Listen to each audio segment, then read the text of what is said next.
Hi everyone, this is Saeed Rashad and welcome to CELTA and Delta Secrets. Today we're going to look at teaching the language systems. We're going to look at the lesson shapes and lesson frameworks for teaching grammar, vocabulary, pronunciation, and functional language. So let's begin.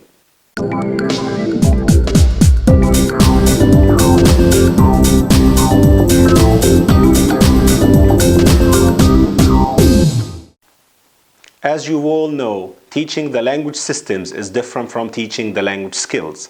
When we teach the language systems, grammar, vocabulary, pronunciation, or functional language, we teach using some paradigms like the PPP, presentation, practice, production, or the text-based guided discovery, or the TTT, test, teach, test, or even the TBL, task-based learning.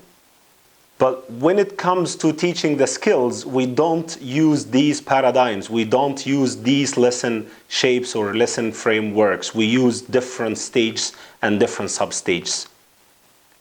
I remember once I was talking with some colleagues about teaching reading and writing, and they were considering using the PPP, which is presentation, practice, production. I asked them a question like, can we use this paradigm, PPP, in teaching the skills? And the answer was, yes, why not? And here I say, no, we can't use PPP, TTT, TBL, or text-based guided discovery in teaching the skills. When it comes to teaching the skills, listening, reading, writing, and speaking, we use different lesson shapes.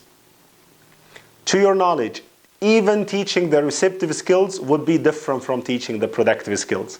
Teaching listening and reading is totally different from teaching writing and speaking.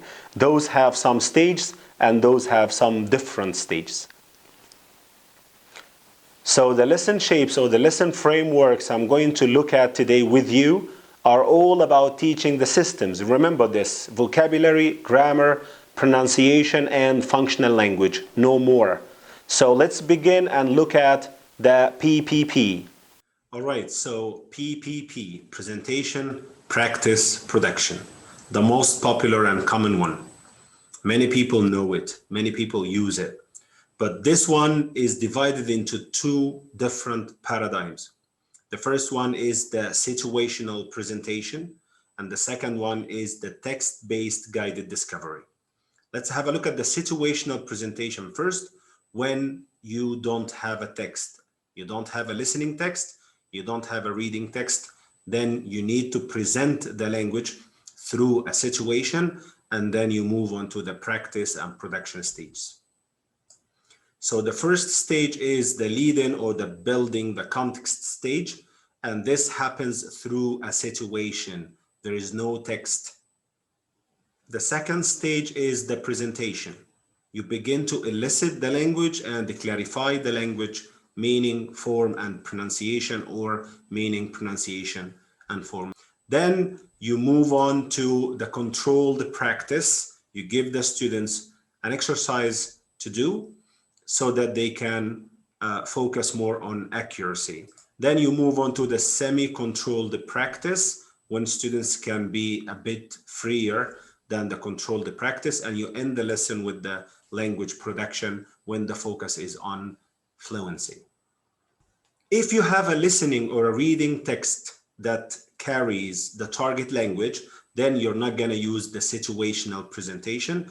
You don't need to put the students into a situation to get the target language because you already have a text. So in this approach, after the lead-in, you expose the students to the listening or the reading text. Then you highlight, or you ask them to highlight, the target language by giving them an activity, a gap-filling activity or something.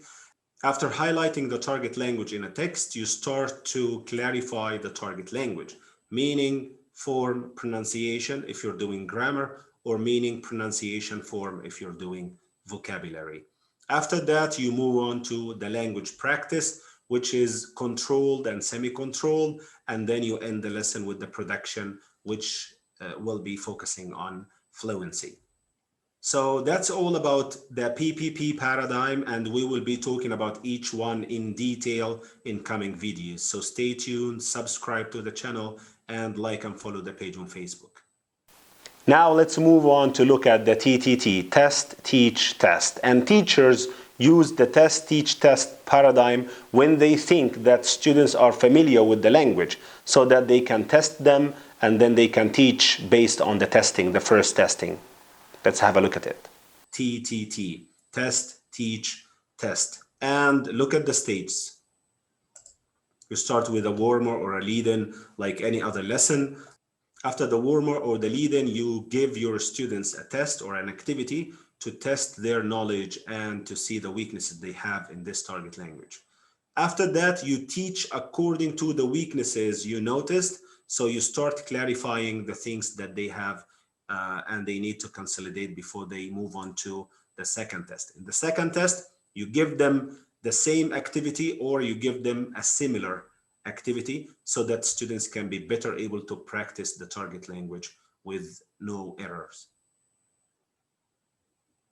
When do we use the TTT? We use the TTT when you think that students are more familiar with the target language. So you test them and then you teach according to the first test and then you test them again. But if you think the students are not familiar with the target language, then you can go through the PPP, presentation, practice, production, the situational one, or the text-based guided discovery. Now we've come to the TBL, task-based learning, which is not very common in CELTA or Delta, but some people might need to know something about it. Let's have a look at it.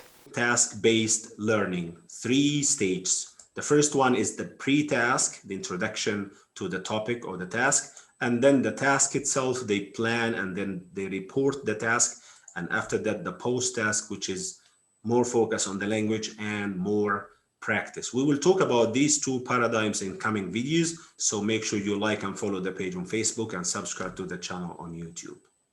Now I guess you're more familiar with each lesson shape. In coming videos, we're going to talk about each and every one of them.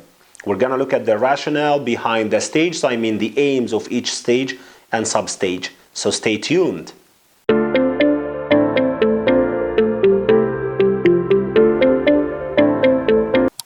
Thanks for watching. Like the video and subscribe to the channel on YouTube. Like and follow the page on Facebook. See you next time.